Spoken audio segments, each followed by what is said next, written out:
Hybridisation എന്നാണ് പറയാൻ പോകുന്നത്.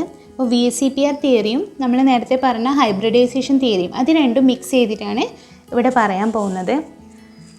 ആദ്യം നമ്മളൊരു കൺസെപ്റ്റ് അറിഞ്ഞിരിക്കണം, അതായത് lone pair and bond pair എന്നുള്ളത് അറിഞ്ഞിരിക്കണം. അപ്പോൾ എന്താണ് ലോൺ പെയർ, എന്താണ് ബോണ്ട് പെയർ എന്ന് നിങ്ങൾക്കറിയാലോ. ലോൺ പെയർ എന്ന് വെച്ചാൽ എന്താണ്? ലോൺ പെയർ LP എന്നാണ് അതിന് ഷോർട്ട്. ബോണ്ടിങ്ങിൽ പങ്കെടുക്കാത്ത ഇലക്ട്രോൺ പെയർസിനെ, വാലൻസ് ഷെല്ലിലെ ഇലക്ട്രോൺ പെയർസിനെയാണ് നമ്മൾ ലോൺ പെയർ എന്ന് പറയുന്നത്. അപ്പോൾ ബോണ്ട് പെയർ എന്ന് വെച്ചാൽ എന്താണ്? ബോണ്ടിങ്ങിൽ പങ്കെടുക്കുന്ന ഇലക്ട്രോൺ പെയർസിനെയാണ് നമ്മൾ ബോണ്ട് പെയർ BP എന്ന് പറയുന്നത്. ഓക്കെ, ഇപ്പോൾ ലോൺ പെയർ ബോണ്ട് പെയർ ഇൻട്രാക്ഷൻ്റെ ഓർഡർ നമ്മൾ VSEPR തിയറിയിൽ പഠിച്ചിട്ടുണ്ട് അല്ലേ. അതെങ്ങനെയാണ് ഓർഡർ വരുന്നത്? ലോൺ പെയർ ഇൻട്രാക്ഷൻ ആയിരിക്കും ഏറ്റവും കൂടുതൽ, പിന്നെ loan pair bond pair interaction ആയിരിക്കും, പിന്നെയാണ് എന്ത് വരുന്നത്? ബോണ്ട് പെയറും തമ്മിലുള്ള ഇൻട്രാക്ഷൻ വരുന്നത്. ഓക്കെ, ഇത് നമ്മൾ VSEPR തിയറിയിൽ ഡിസ്കസ് ചെയ്തതാണ്. ഇനി നമുക്കൊരു എക്സാമ്പിൾ വെച്ച് നോക്കാം. എക്സാമ്പിളായിട്ട് നമുക്ക് NH3 എടുക്കാം. NH3 എന്താണ്? അമോണിയ ആണ് അല്ലേ. അപ്പം എന്താണ് ലോൺ പെയർ, എന്താണ് ബോണ്ട് പെയർ എന്നാണ് പറയാൻ പോകുന്നത്. അപ്പം NH3ൻ്റെ സ്ട്രക്ചർ എങ്ങനെ വരുക? 3 ഹൈഡ്രജൻ ഉണ്ട്, പിന്നെ ഒരു ലോൺ പെയർ ഓഫ് ഇലക്ട്രോൺസ് ഉണ്ട്. അപ്പോൾ ഇവിടെ നൈട്രജൻ ആണ് central atom. Okay, central atom ആരാണ്? നൈട്രജൻ ആണ്. നൈട്രജൻ എത്രാമത്തെ ഗ്രൂപ്പിലാണ് വരുന്നത് പീരിയോഡിക് ടേബിളിൽ? 15ാമത്തെ ഗ്രൂപ്പ് എലമെൻ്റ് ആണ് നൈട്രജൻ അല്ലേ. അപ്പോൾ 15th ഗ്രൂപ്പ് എലമെൻ്റ് എന്ന് പറയുമ്പോൾ നിങ്ങൾ എന്താ ഓർക്കേണ്ടത്? വാലൻസ് ഷെല്ലിൽ എത്ര ഇലക്ട്രോൺസ് ഉണ്ടാവും? 5 ഇലക്ട്രോൺസ് ഉണ്ടാവും. ഓക്കെ, 15ാമത്തെ ഗ്രൂപ്പ് ആയതുകൊണ്ട് അതിൻ്റെ വാലൻസ് ഷെല്ലിൽ 5 ഇലക്ട്രോൺസ് ഉണ്ടാവും. ഓക്കെ, ഇനി എത്ര എണ്ണം ബോണ്ട് പെയർ, എത്ര ലോൺ പെയർ എന്ന് നമുക്ക് നോക്കാം. അപ്പോൾ എത്ര ബോണ്ട് പെയർ ഉണ്ടാവും ഇവിടെ? ബോണ്ട് പെയർ എന്ന് വെച്ചാൽ എന്താണ്? ബോണ്ടിങ്ങിൽ പങ്കെടുത്ത ഇലക്ട്രോൺ പെയർസിനെയാണ് നമ്മൾ ബോണ്ട് പെയർ എന്ന് പറയുന്നത്. അപ്പോൾ എത്ര ഇലക്ട്രോൺ പെയർസാണ് ബോണ്ടിങ്ങിൽ പങ്കെടുത്തത്? അതിൽ നമ്മൾ എത്ര ഹൈഡ്രജൻ ഉണ്ടെന്ന് നോക്കിയാൽ മതി. അപ്പം 3 ഹൈഡ്രജൻ ഉണ്ട്. അപ്പം നൈട്രജൻ്റെ 3 ഇലക്ട്രോൺസും ഈ ഹൈഡ്രജൻ്റെ ഓരോ ഇലക്ട്രോൺസും കമ്പൈൻ ചെയ്തിട്ടാണ് ഇവിടെ ബോണ്ട് ഫോം ചെയ്തിരിക്കുന്നത് അല്ലേ. അപ്പോൾ ഇവിടെ 3 ഇലക്ട്രോൺസാണ് ബോണ്ട് പെയറിൽ വരുന്നത്. ഓക്കെ, ബോണ്ട് പെയർ എന്ന് പറയുന്നത് 3 ഇലക്ട്രോണാണ്. ഓക്കെ, നൈട്രജനായിട്ട് 3 ഇലക്ട്രോണല്ലേ ബോണ്ട് ഫോം ചെയ്തിരിക്കുന്നത്. അപ്പോൾ അതാണ് ബോണ്ട് പെയർ എന്ന് പറയുന്നത്. ഇനി ഈ കേസിൽ ലോൺ പെയർ എത്രയായിരിക്കും? ലോൺ പെയർ ആണ് ഇവിടെ, ഇത് കണ്ടോ, ബോണ്ടിങ്ങിൽ പങ്കെടുക്കാതെ സെപ്പറേറ്റ് നിൽക്കുന്ന ഈ ഇലക്ട്രോൺ പെയർസിനെ നമ്മൾ ലോൺ പെയർ എന്ന് പറയുന്നത്. അപ്പോൾ ഇവിടെ ഒരു ലോൺ പെയർ ആണ് ഉള്ളത്. അപ്പം 3 ഇലക്ട്രോൺസ് ബോണ്ട് പെയർ ഉണ്ട്, അതുപോലെ ഒരു ഇലക്ട്രോൺ ലോൺ പെയർ ആയിട്ടും ഉണ്ട്. ക്ലിയർ ആയല്ലോ? അപ്പോൾ എന്താണ് ലോൺ പെയർ, എന്താണ് ബോണ്ട് പെയർ എന്ന് മനസ്സിലായല്ലോ. ബോണ്ട് പെയർ എന്ന് വെച്ചാൽ ബോണ്ടിങ്ങിൽ പങ്കെടുക്കുന്ന ഇലക്ട്രോൺ പെയർസിനെയാണ് നമ്മൾ ബോണ്ട് പെയർ എന്ന് പറയുന്നത്. ലോൺ പെയർ എന്ന് വെച്ചാൽ ബോണ്ടിങ്ങിൽ പങ്കെടുക്കാതെ ഇങ്ങനെ വേറെ തന്നെ സെപ്പറേറ്റ് ആയിട്ട് നിൽക്കുന്ന ഇലക്ട്രോൺ പെയർസിനെ നമ്മൾ ലോൺ പെയർ എന്ന് പറയുന്നത്. ഓക്കെ, അപ്പോൾ എന്താണ് ബോണ്ട് പെയർ, എന്താണ് ലോൺ പെയർ എന്ന് മനസ്സിലായല്ലോ. ഇനി നമുക്ക് ജിയോമെട്രി അല്ലെങ്കിൽ ഷേപ്പ് ഓഫ് ദി മോളിക്യൂൾ നോക്കാം. ഇപ്പോൾ ബോണ്ട് പെയർ ലോൺ പെയർ വെച്ചിട്ടാണ് നമ്മൾ ഷേപ്പും അല്ലെങ്കിൽ ജിയോമെട്രി പറയുന്നത്. ഓക്കെ, അപ്പോൾ ഇങ്ങനെ ഫസ്റ്റ് കോളത്തിൽ ബോണ്ട് പെയർ ഉണ്ട്, രണ്ടാമത്തെ കോളത്തിൽ ലോൺ പെയർ. എത്ര ബോണ്ട് പെയർ ഉണ്ട്, എത്ര ലോൺ പെയർ ഉണ്ട് എന്ന് പറയുന്നത്. മൂന്നാമത്തെ കോളത്തിൽ അതിൻ്റെ ഷേപ്പ്. നാലാമത്തെ കോളത്തിൽ total number of electron pairs. Okay, clear ആയല്ലോ. ഇനി ഒരു മോളിക്യൂളിൽ 2 ബോണ്ട് പെയറും 0 ലോൺ പെയറും ആണെങ്കിൽ, ഓക്കെ, ബോണ്ട് പെയർ 2 എണ്ണം ഉണ്ട്, ലോൺ പെയർ ഒന്നുമില്ല, അങ്ങനെയുള്ള ഒരു മോളിക്യൂളാണെങ്കിൽ അതിൻ്റെ ഷേപ്പ് എന്തായിരിക്കും? ലീനിയർ ആയിരിക്കും. ഓക്കെ, അപ്പോൾ ലീനിയർ ആണ് അതിൻ്റെ ഷേപ്പ്. അതിൻ്റെ ഹൈബ്രിഡൈസേഷൻ എന്തായിരിക്കും? sp ഹൈബ്രിഡൈസേഷൻ ആയിരിക്കും. അപ്പോൾ total number of electron pairs എന്ന് പറയുന്നത് 2 ആണ്. അപ്പം ഒരു ഇലക്ട്രോൺസ് എസ്സിലായിരിക്കും, ഒരു ഇലക്ട്രോൺ p ആയിരിക്കും. അങ്ങനെ sp ഹൈബ്രിഡൈസേഷൻ ആയിരിക്കും ഇതിന്. 2 ബോണ്ട് പെയർ ആണെങ്കിൽ അതിൻ്റെ സ്ട്രക്ചർ ലീനിയർ ആയിരിക്കും, ഹൈബ്രിഡൈസേഷൻ sp ആയിരിക്കും. അതിൻ്റെ ടോട്ടൽ നമ്പർ ഓഫ് ഇലക്ട്രോൺസ് എത്ര തന്നെയായിരിക്കും? 2 തന്നെയായിരിക്കും. ഓക്കെ, ഇനി ബോണ്ട് പെയർ 3ഉം ലോൺ പെയർ 0 ആണെങ്കിൽ, 3 ബോണ്ട് പെയർ ഉണ്ട്, ലോൺ പെയർ ഒന്നുമില്ല, അങ്ങനെയാണെങ്കിൽ അതിൻ്റെ ഷേപ്പ് എന്തായിരിക്കും? ട്രയാഗണൽ പ്ലെയിനാർ ആയിരിക്കും. ഓക്കെ, അപ്പോൾ അതിലെ ടോട്ടൽ നമ്പർ ഓഫ് ഇലക്ട്രോൺസ് എന്ന് പറയുന്നത് എത്രയായിരിക്കും? 3 ആയിരിക്കും.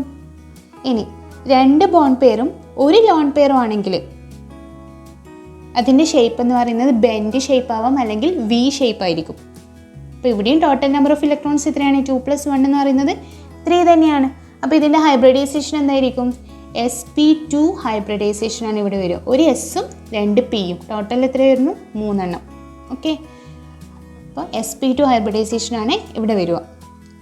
ഇനി ബോണ്ട് പെയർ 4ഉം ലോൺ പെയർ 0 ആണെങ്കിൽ, അതായത് 4 ബോണ്ട് പെയർ ഉണ്ട്, ലോൺ പെയർ 0, ലോൺ പെയർ ഒന്നുമില്ല, അങ്ങനെയാണെങ്കിൽ അതിൻ്റെ ഷേപ്പ് ടെട്രാഹൈഡ്രൽ ആയിരിക്കും.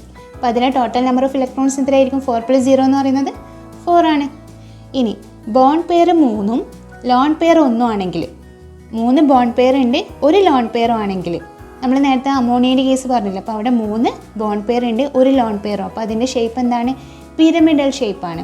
ടോട്ടൽ നമ്പർ ഓഫ് ഇലക്ട്രോൺസ് എന്ത് തന്നെയാണ്? 3 + 1 4 തന്നെയാണ്. ഓക്കെ, ഇനി 2 ബോണ്ട് പെയറും 2 ലോൺ പെയറും ആണെങ്കിൽ, 2 ബോണ്ട് പെയർ ഉണ്ട്, അതുപോലെ 2 ലോൺ പെയർ ഉണ്ടെങ്കിൽ അതിൻ്റെ ഷേപ്പ് എന്ന് പറയുന്നത് ബെൻഡ് അല്ലെങ്കിൽ വി ഷേപ്പ് ആയിരിക്കും. അവിടെയും ടോട്ടൽ നമ്പർ ഓഫ് ഇലക്ട്രോൺസ് എത്രയാണ്? 2 + 2 4 ആണ്. അപ്പോൾ ഇതിൻ്റെ ഹൈബ്രിഡൈസേഷൻ എന്ന് പറയുന്നത് sp3 ആണ്. ടോട്ടൽ എത്ര വരണം? 4 എണ്ണം വരണം. ഒരു എസ്സും 3 പിയും, അങ്ങനെ 4 ഹൈബ്രിഡ് ഓർബിറ്റിലാണ് ഇവിടെ ഫോം ചെയ്യുക. അപ്പോൾ എത്ര ഹൈബ്രിഡൈസേഷൻ എന്താ വരിക? sp3 ഹൈബ്രിഡൈസേഷനാണ് വരിക. ഓക്കെ, ഇനി ബോണ്ട് പെയർ 5ഉം ലോൺ പെയർ 0, 5 ബോണ്ട് പെയർ ഉണ്ട്, ലോൺ പെയർ ഒന്നുമില്ല, അങ്ങനെയാണെങ്കിൽ അതിൻ്റെ ഷേപ്പ് എന്ന് പറയുന്നത് ട്രയാഗണൽ ബൈപിരമിഡലാണ്. ടോട്ടൽ നമ്പർ ഓഫ് ഇലക്ട്രോൺസ് എത്രയാണ്? 5 ആണ്. 5 + 0 5 ആണ്. ഓക്കെ, ഇനി 4 ബോണ്ട് പെയറും ഒരു ലോൺ പെയറും ആണെങ്കിൽ അതിൻ്റെ ഷേപ്പ് സീസോ ഷേപ്പാണ്. അവിടെയും ടോട്ടൽ നമ്പർ ഓഫ് ഇലക്ട്രോൺസ് 4 + 1 5 ആണ്. ഇനി 3 ബോണ്ട് പെയറും 2 ലോൺ പെയറും ആണെങ്കിൽ അതിൻ്റെ ഷേപ്പ് ടി ഷേപ്പ് ആയിരിക്കും. അവിടെയും ടോട്ടൽ നമ്പർ ഓഫ് ഇലക്ട്രോൺസ് 5 തന്നെയാണ്. 3 + 2 5 ആണ്. ഇനി 2 ബോണ്ട് പെയറും 3 ലോൺ പെയറും ആണെങ്കിൽ അതിൻ്റെ സ്ട്രക്ചർ ലീനിയർ ആയിരിക്കും. അവിടെയും ടോട്ടൽ നമ്പർ ഓഫ് ഇലക്ട്രോൺസ് എത്രയാണ്? 2 + 3 5 തന്നെയാണ്. അപ്പോൾ ഇതിൻ്റെ ഹൈബ്രിഡൈസേഷൻ എന്ന് പറയുന്നത് sp3d ആണ്.